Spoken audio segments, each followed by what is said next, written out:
Air sacrifice, Mongolia. In Mongolia, death rituals are overseen by lamas, whose number and role are determined by the deceased's social rank. They choose the direction and timing of the burial based on astrological and spiritual factors. The deceased is handled only by the lamas, never touched by laypeople. To avoid spiritual contamination, a white silk veil is placed over the face, and the body is positioned in a fetal pose. Men and women are arranged on opposite sides of the yurt with hands tucked under the head. Blue stones are placed in the bed of the deceased to ward off evil spirits. Food offerings and incense are laid out for visiting spirits. When it's time, the body is passed through a window or a hole in the wall rather than the door, preventing spirits from entering the home. The body is then taken to an isolated site and placed within a stone outline. Finally, hungry village dogs are released to consume the remains, and the stone circle is left as a spiritual and visual marker of the person's life. Sky burial, Tibet.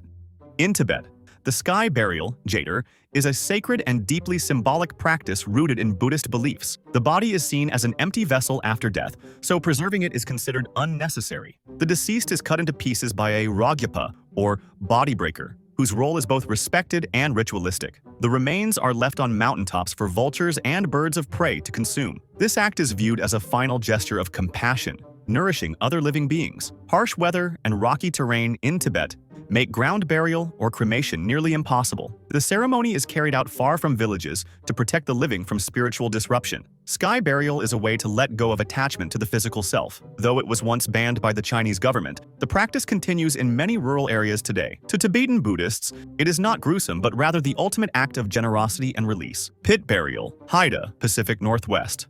Among the Haida people of the Pacific Northwest, burial customs varied dramatically based on social status. Regular individuals were unceremoniously tossed into a large pit behind the village. These communal burial pits were open to the elements, and the remains were left for scavengers. However, chiefs, shamans, and warriors received much more symbolic treatment. Their bodies were beaten with clubs to fit into small wooden boxes. These boxes were then placed atop intricately carved totem poles in front of their longhouses. The totems served as spiritual guardians for the soul's journey into the next life. Early European missionaries reported overwhelming odors due to open-air decomposition. The spiritual significance of the totems underscored a strong belief in protection and legacy. Today, this practice is no longer in use, but the cultural symbolism of totems remains powerful. Viking burial, Scandinavia.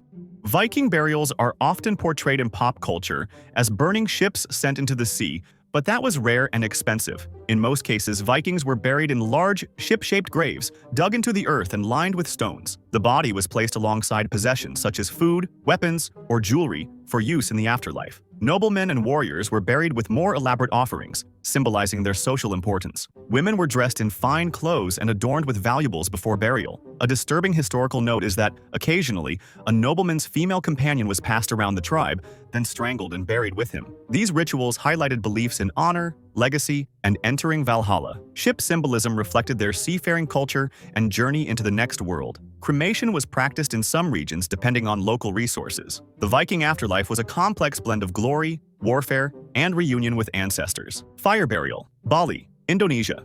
On the island of Bali, cremation is not just a method of disposal but a sacred spiritual release. The body, called mayat, is washed, dressed, and placed beside offerings like fruit, rice, and incense. Lanterns are hung from the house to signal the soul's departure and to guide mourners. Initially, the body is buried temporarily in a mass grave shared by other recently deceased villagers. Once enough bodies accumulate, a mass cremation ceremony is planned. The exhumed bodies are placed on an elaborately decorated float crafted by the community. The float is paraded through the village in a vibrant, music-filled procession. In the town square, the float is burned, releasing the spirits to the next life. A joyful feast follows, turning mourning into celebration. The ritual blends Hindu theology, ancestral reverence, and community unity. Spirit offerings, Southeast Asia.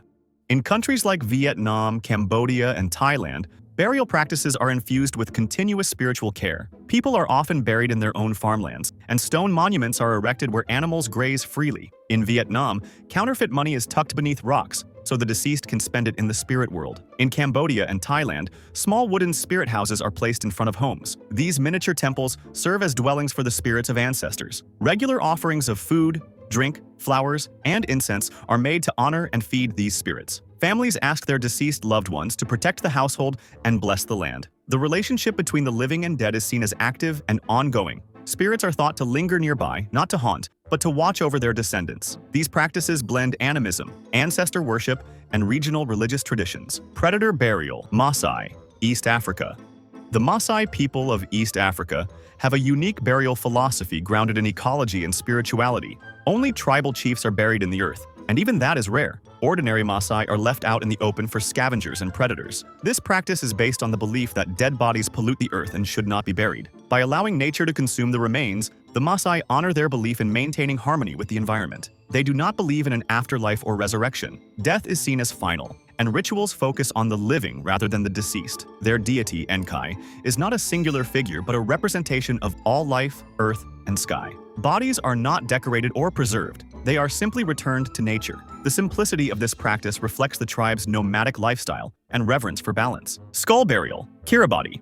In Kiribati, an island nation in the Pacific, the burial process extends long after death. The deceased is kept in their home for up to 12 days, allowing friends and family to say their goodbyes. During this time, root-based puddings and offerings are prepared. After burial, the body is exhumed months later so the skull can be removed. The skull is cleaned, polished, and sometimes decorated with oil or paint. It is placed on a shelf within the family home, often treated as a sacred presence. Offerings of tobacco, food, and prayers are made to it regularly. The skull becomes a symbol of ancestral guidance and connection. Islanders believe the god Naka welcomes spirits at the northern tip of the islands. This tradition keeps the dead physically and spiritually present in everyday life. Cave burial, Hawaii.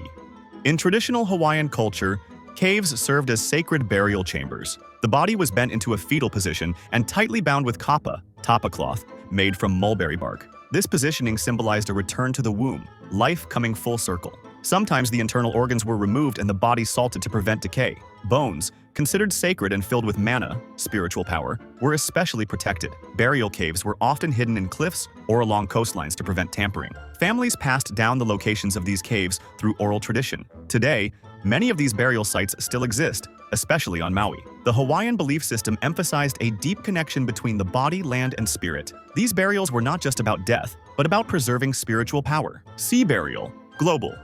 Burial at sea has been a long-standing tradition among sailors, navies, and coastal communities worldwide. According to maritime law, any ship captain can perform the ceremony if needed. The body is sewn into a weighted burlap sack to prevent it from resurfacing. In some traditions, the final stitch is made through the lips to confirm death. The sack is then covered with the flag of the deceased's country and slid off the deck into the sea. Prayers or readings are often performed, sometimes from religious texts. In naval tradition, this ritual is solemn and filled with respect. It allows mariners to return to the waters they called home. Today, sea burials are still performed by certain navies and for cremated remains. It reflects a timeless bond between humanity and the ocean. If you liked this video, you won't want to miss our next one where we dive into how different religions honor the dead. From sky burials to cremation rituals, we'll explore the unique death ceremonies practiced across the world. Discover the deep symbolism, spiritual meanings, and cultural customs that shape these sacred traditions. Make sure to subscribe and hit the bell so you don't miss it.